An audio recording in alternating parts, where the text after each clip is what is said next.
ஒவ்வொரு நாளும் புனிதமிக்க மஸ்ஜிதுல் அக்ஸாவுக்குள் சென்று அவர்களுடைய தல்முதிக் என்று சொல்லக்கூடிய யூத வழிபாட்டை செய்து வருவதை நம்ம அடிக்கடி பார்த்துக்கிட்டு வர்றோம்.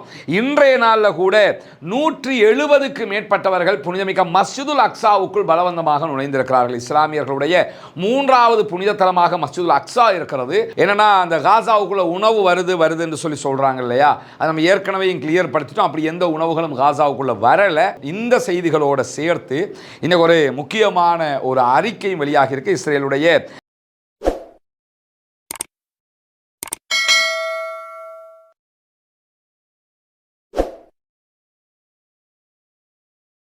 அஸ்ஸலாமு அலைக்கும் வரஹ்மத்துல்லாஹி வபரகாத்துஹு. அன்பிற்கினிய சகோதர சகோதரிகளை, நம் அனைவர் மீதும் ஏக இறைவனுடைய அமைதியும் கருணையும் உண்டாகட்டுமாக என்கிற உயரிய பிரார்த்தனைகளோடு பாலஸ்தீனத்தினுடைய காசா மீதான தாக்குதல்கள் அக்டோபர் 7, 2023 ஆண்டு ஆரம்பிக்கப்பட்டதிலிருந்து இன்று வரைக்கும் 633வது நாளாகவும் மிக கொடூரமான தாக்குதல்களை கொண்டு இஸ்ரேலால் நடத்தப்பட்டு வருவதை நாம் அத்தனை பேரும் அறிந்திருக்கிறோம். இஸ்ரேலிய ஆக்கிரமிப்பு இராணுவம் காசாவுக்குள் நடத்தி வரக்கூடிய இந்த தாக்குதல்களால் முழு காசாவுமே மொத்தமாக அழிக்கப்பட்டிருக்கிறது.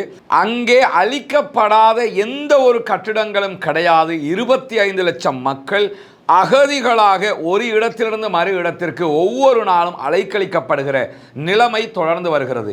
உலகத்தில் பல நாடுகளில் பலவிதமான யுத்தங்கள் நடைபெற்றாலும் பாலஸ்தீன யுத்தம் என்பது ஒவ்வொரு நாளும் பேசப்படக்கூடிய ஒன்றாக மாறியிருக்கிறது. காரணம் என்னன்னா, அவர்களுடைய சொந்த பூமியை ஆக்கிரமித்திருக்கக்கூடிய இஸ்ரேலியர்கள், யூதர்கள் ஆக்கிரமிக்கப்பட்ட பகுதியை தங்களுடைய நாடு என்று அறிவித்துக் கொண்டு ஆக்கிரமிப்புக்கு உள்ளாகி இருக்கக்கூடிய அப்பாவிகள் மீது தினம்தோறும் தாக்குதல்களை நடத்துவதுதான் சர்வதேசத்தின் பார்வையை ஒவ்வொரு நாளும் ஈர்த்து வரக்கூடிய நேரத்தில் இன்றைக்கு முழுவதும் சுமார் 71 சகோதரர்கள் காசாவிலே கொல்லப்பட்டிருக்கிறார்கள், ஷஹீதாகி இருக்கிறார்கள் என்கிற செய்திகள் வெளியாகி இருக்கிற அதே நேரம் 100க்கும் மேற்பட்டவர்கள் படுகாயம் அடைந்திருக்கிறார்கள் என்கிற செய்திகளும் வெளியாகி இருக்கிறது. ஒவ்வொரு நாளும் 50 பேர், 60 பேர், 100 பேர், 150 பேர் என்கிற அளவில் காசாவினுடைய அப்பாவிகள் கொல்லப்படுகிறார்கள், ஷஹீதாக்கப்படுகிறார்கள், அழிக்கப்படுகிறார்கள்.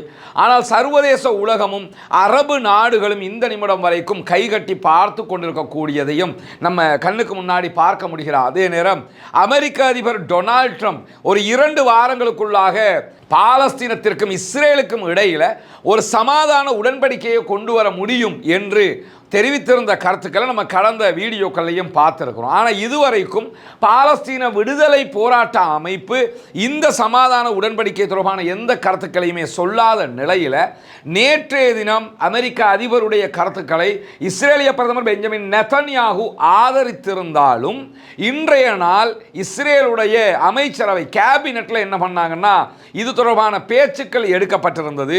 உடனடியாக ஒரு சமாதான உடன்படிக்கையை மேற்கொள்வது, யுத்தத்தை நிறுத்துவது என்கிற பேச்சுக்கள் எடுபட்ட நேரத்தில் எந்த விதமான தீர்மானங்களும் இல்லாமல் கூட்டம் நிறைவுக்கு வந்திருக்கிறது என்கிறது இஸ்ரேலிய ஊடகங்கள். அதாவது சமாதானமா இல்லையா என்கிற எந்த ஒரு முடிவும் நேற்றைய கேபினெட்டில் எடுக்கப்படலை என்கிற செய்திகளைத்தான் இஸ்ரேலிய ஊடகங்கள் சொல்லிக் கொண்டிருக்கக்கூடிய நேரத்தில் இஸ்ரேலிய பிரதமர் பெஞ்சமின் நெதன்யாவுக்கு எதிரான ஊழல் குற்றச்சாட்டு வழக்கு மிக வேகமாக நடைபெற்று வரும்போதே அமெரிக்க அதிபர் டொனால்ட் ட்ரம்ப் அந்த வழக்கை தள்ளுபடி செய்து விடுங்கள், அதை விசாரணைக்கு உட்படுத்தாதீர்கள் என்கிற கருத்துக்களையும் வழிமொழிந்து வரக்கூடிய காட்சிகளும் இந்த உலகத்தில் நடைபெறாமல் இல்லை. அதாவது எங்க கிட்ட பணம் இருக்கிறது, எங்களிடம் ஆயுதம் இருக்கிறது, எங்களிடம் பலம் இருக்கிறது, எனவே யாரையும் எதுவும் செய்வோம், நாங்கள் செய்கிற குறைகளை பிழைகளை யாரும் கேட்கவும் கூடாது, அது நீதிமன்றமாக இருந்தாலும் சரியே என்பதுதான் பெஞ்சமின் நெதன்யாகு மற்றும் டொனால்ட் ட்ரம்ப் ஆகியோரது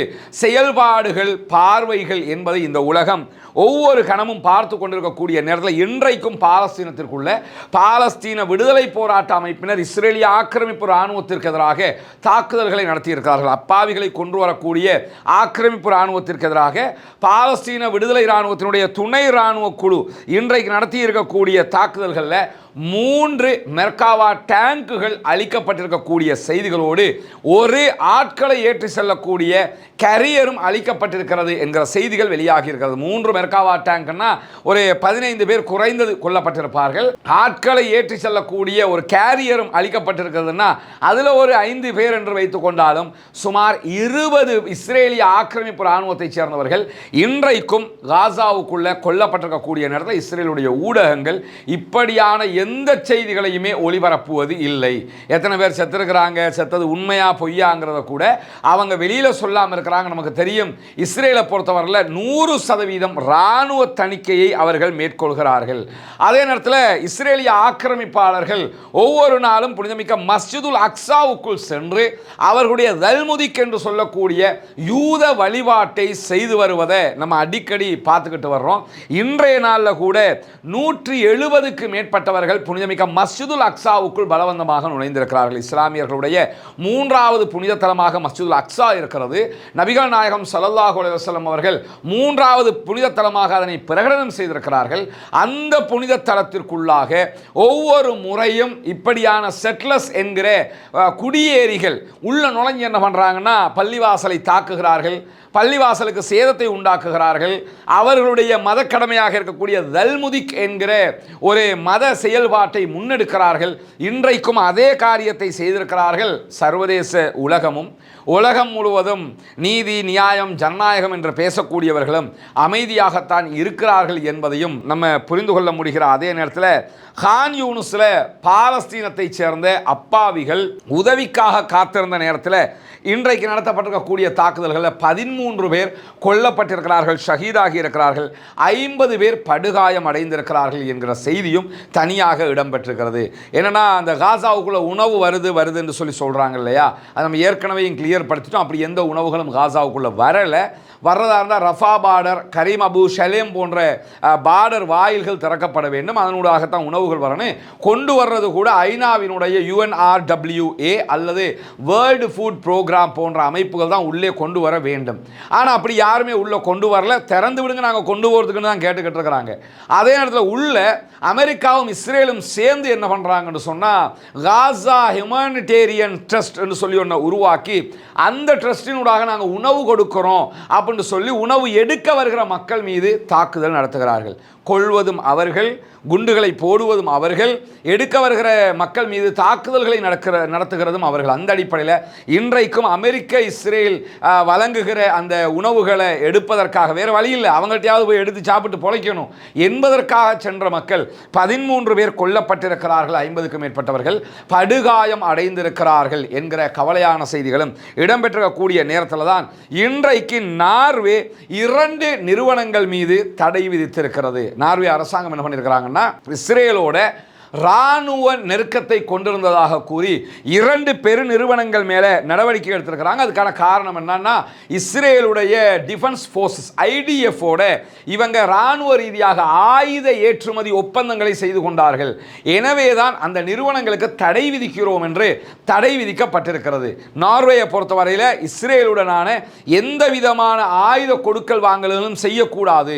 இஸ்ரேலுக்கு நம்ம கொடுக்கிற ஆயுதங்களால் அங்கு இருக்கக்கூடிய இராணுவம் காசாவில் இருக்கக்கூடிய அப்பாவிகளை கொள்வதற்கு இதை பயன்படுத்துகிறது என்பது அவர்களுடைய மிக தெளிவான நிலைப்பாடாக இருக்கும்போது அவர்களுடைய நாட்டுக்குள் இருக்கக்கூடிய 2 நிறுவனங்கள் இஸ்ரேலுக்காக ஆயுத விற்பனை செய்ததாக குற்றச்சாட்டு எழுந்து அது விசாரிக்கப்பட்டு அதனூடாகத்தான் தற்போது அந்த 2 நிறுவனங்களும் தடை விதிக்கப்பட்டிருக்கிறது. அந்த 2 நிறுவனங்களுக்கும் எதிராக நடவடிக்கை எடுக்கப்பட்டிருக்கிறது. உண்மையிலேயே நார்வேயினுடைய இந்த செயல்பாடு மிக மிக பாராட்டுக்குரியது, மதிப்புக்குரியது, மரியாதைக்குரியது என்கிற நிலையில் இன்றைக்கு பாலஸ்தீன விடுதலை இராணுவமும் அதனுடைய துணை இராணுவ குழுக்களும் பாலஸ்தீனத்துக்குள்ளே இருக்கக்கூடிய, குறிப்பாக காசாவுக்குள்ளே இருக்கக்கூடிய அனைத்து அமைப்புகளும் இணைந்து ஒரு கூட்டான அறிக்கையை வெளியிட்டிருக்கிறார்கள். 21 மாதங்களாக காசா மீது இஸ்ரேலிய ஆக்கிரமிப்பு இராணுவத்தினுடைய தாக்குதல்கள் தொடர்ந்து கொண்டிருக்கிறது.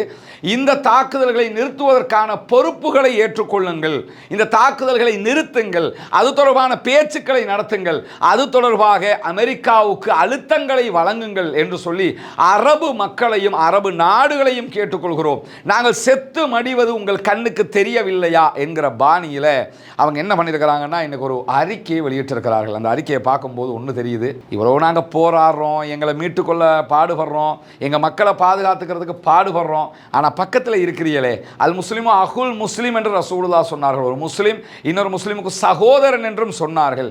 இப்படியான நபிமொழிகளை எல்லாம் ஒவ்வொரு ஜுமாக்களிலும் பயானாக பேசுகிற பயானாக கேட்கிற மக்களாக இருக்கக்கூடிய நம்ம அண்டைய நாட்டில் பக்கத்து நாட்டுக்குள்ள ஒரு அடக்குமுறை செய்யக்கூடிய இன்னொரு நாடு உள்ள புகுந்து இவ்வளவு அநியாயத்தை பண்ணது பார்த்துக்கிட்டு இருக்கிறீங்களே, எங்கள் மீதான தாக்குதல்களை நிறுத்துகிற அந்த பொறுப்பை நீங்கள் ஏற்றுக்கொள்ளுங்கள் என்று வினயமாக கேட்டிருக்கிறது பாலஸ்தீன விடுதலை இராணுவம். இந்த செய்திகளோடு சேர்த்து இன்னைக்கு ஒரு முக்கியமான ஒரு அறிக்கை வெளியாக இருக்கு. இஸ்ரேலுடைய மேரிவ் செய்தித்தாள் இன்றைக்கு இந்த விரிவான அறிக்கையை வெளியிட்டிருக்கிறார்கள். அது என்னன்னா, ஒரு 12 நாள் ஈரானுக்கும் இஸ்ரேலுக்கும் இடையில் ஒரு அகோரமான யுத்தம் நடைபெற்றது நமக்கு தெரியும். இந்த யுத்த காலகட்டத்தில் ஈரானில் ஒரு 500க்கு மேற்பட்டவர்கள் கொல்லப்பட்டிருந்தார்கள் இஸ்ரேலுடைய தாக்குதல்களால். அதே நேரத்தில் ஈரான் மாறி தாக்குதல் நடத்தியது இஸ்ரேல் மேலே. இஸ்ரேல் என்ன சொன்னாங்கன்னா, எங்களுடைய மொத்த இறப்பே 42 பேர் தான் என்கிற அளவுக்கு, 42 ப்ளஸ் அப்படின்னு சொல்லி சொன்னாங்க. ஏதோ 50க்கு உள்ளே தான் எங்கள் மக்கள் மரணிச்சிருக்கிறாங்க, 2000 பேர் படுகாயம் அடைஞ்சிருக்கிறாங்க என்கிற செய்திகளை தான் திரும்ப திரும்ப சொல்லி கொண்டுதாங்க. ஆனால் பெஞ்சமின் நெத்தன்யாகு என்ன சொன்னாருன்னா, எங்கள் மக்கள் கொத்து கொத்தாக சாகுவதை நாங்கள் பொறுத்துக்கொள்ள முடியாதுன்னார். அதிலிருந்து என்ன விளங்குச்சுன்னா, அவர்கள் கொத்து கொத்தாக கொல்லப்படுகிறார்கள், பாரிய உயிரிழப்புகள் இஸ்ரேலுக்கு ஏற்பட்டிருக்கிறது என்பது தெளிவாகியது. ஆனால் அது அக்யூரேட்டாக எவ்வளவுங்கிற செய்திகள் வெளியாகி இருக்கல. இன்னைக்கு மேரிவ் செய்தி பிரிவு வெளியிட்டிருக்கக்கூடிய அறிக்கையில் என்ன சொல்றாங்கன்னு சொன்னா, ஈரான் நடத்திய தாக்குதல்களில் இஸ்ரேலுக்குள்ள கிட்டத்தட்ட 3000 பேர் கொல்லப்பட்டிருக்கிறார்கள். இதை நம்முடைய பல வீடியோக்களில் சொல்லிக்கிட்டே இருந்தோம். இன்னைக்கு அது தெளிவாக உறுதிப்படுத்தப்பட்டிருக்கிறது. 3000 பேர் இஸ்ரேலுக்குள்ள கொல்லப்பட்டிருக்கிறார்கள். ஈரானுக்குள்ள 500க்கும் மேற்பட்டவங்க தான் கொல்லப்பட்டிருந்தாங்க. ஆனால் இஸ்ரேலுக்குள்ள 3000க்கும் மேற்பட்டவர்கள் கொல்லப்பட்டிருக்கிறார்கள். 3345 பேர் படுகாயம் அடைந்திருக்கிறார்கள். எவ்வளவு மறைச்சாலும் உண்மையை மறைக்க முடியாது. சில நேரம் இதை விட அதிகமான இறப்பு எண்ணிக்கையாகவும் இருக்கலாம். நிர்பந்தத்தில் இதையாவது சொல்லிவிட்டு போவோம் என்று இவர்கள் அறிவித்திருக்கலாம். ஆனால் 3000க்கும் மேற்பட்டவர்கள் கொல்லப்பட்டிருக்கிறார். அதே நேரத்தில் ஆயிரக்கணக்கானவங்க வீடுகளுக்கு மீண்டும் திரும்புகிற நோக்கம் இல்லாமல் ஹோட்டல்களில் தங்கிக்கிட்டு இருக்கிறாங்க. இந்த யுத்தத்தில் ஒரு இடத்த விட்டு இன்னொருத்துக்கு ஓடினவங்க ஹோட்டல்களே தங்கிக்கிட்டு இருக்கிறாங்க. திருப்பி நம்ம வர்றதா இல்லையான்னு யோசிச்சுக்கிட்டு இருக்கிறாங்க என்கிற செய்திகள் வெளியாகி இருக்கிற அதே நேரத்தில் 41,000க்கும் மேற்பட்ட சேத உரிமை கோரல்கள் கிடைத்திருக்கிறது என்று இஸ்ரேலிய அரசாங்கம் அறிவித்திருக்கிறது. அதாவது பிரைவேட், அதாவது பொதுமக்களுடைய 41,000 சொத்துக்கள் மொத்தமாக அளிக்கப்பட்டிருக்கு. இன்சூரன்ஸ் கிளைம் பண்ணியிருக்கிறாங்கன்னு அர்த்தம். அவங்க ஒரு பில்டினுக்கு மற்றதுகளுக்கெல்லாம் என்ன பண்ணியிருப்பாங்கன்னா இன்சூரன்ஸ் போட்டிருப்பாங்க. 41,000 மொத்தமாக அழிந்த சேதங்களுக்காக இன்சூரன்ஸ் கிளைம் பண்ணப்பட்டிருக்கிறது என்கிற செய்திகளும். அப்போ எவ்வளவு அழிவு வந்திருக்குங்கிறத நினைச்சு பாருங்க. அதே நேரத்தில் ஈரானுடைய ஏவுகணை தாக்குதல்களால் இதுவரை 18,000க்கு மேற்பட்ட இஸ்ரேலியர்கள் இடம்பெயர்ந்திருக்கிறார்கள் என்கிற செய்திகளும் வெளியாகி இருக்கிறது. காசாவுக்குள்ள எப்படி நார்த்து காசாவில் இருந்து சவுத்து காசாவில் இருந்து கான் யூனுஸ்ல இருந்து வேறு ஒரு இடம் என்று சொல்லி ஒவ்வொரு நாளும் அகதிகளாக வெளியேற்றப்பட்டார்களோ அது மாதிரி 18,000 பேர் இஸ்ரேலுக்குள்ள அகதிகளாக வெளியேற்றப்பட்டிருக்கிறார்கள். இதிலே உள்நாட்டுக்குள்ள அகதிகளானவர்களும் உண்டு, வெளிநாட்டுக்கே ஓடிப்போனவர்களும் உண்டு. மொத்தமாக 18,000 பேர் இப்படி ஆகியிருக்கிறார்கள் என்கிற செய்திகளும் வெளியாகி இருக்கிறது. பாலஸ்தீன அப்பாவிகளை அழித்து, அவர்களுடைய வீடுகளை அழித்து, அவர்களுடைய நாட்டை அழித்து, அதை அபகரித்து, அதற்கு பிறகு அந்த மக்களுக்கு சொல்லொணா துன்பங்களை கொடுத்து கொண்டிருக்கக்கூடிய இஸ்ரேலிய ஆக்கிரமிப்பாளர்களுடைய மக்கள் தங்குவதற்கு இடமில்லாமல் ஒவ்வொரு ஊராக ஓடிக்கொண்டிருக்கிறார்கள். 3000க்கும் மேற்பட்டவர்கள் கொல்லப்பட்டிருக்கிறார்கள் என்கிற செய்திகளை இஸ்ரேலுடைய மேரிவ் செய்தித்தாள் வெளியிட்டிருக்கக்கூடியதை நம்ம பார்க்க முடிகிறது.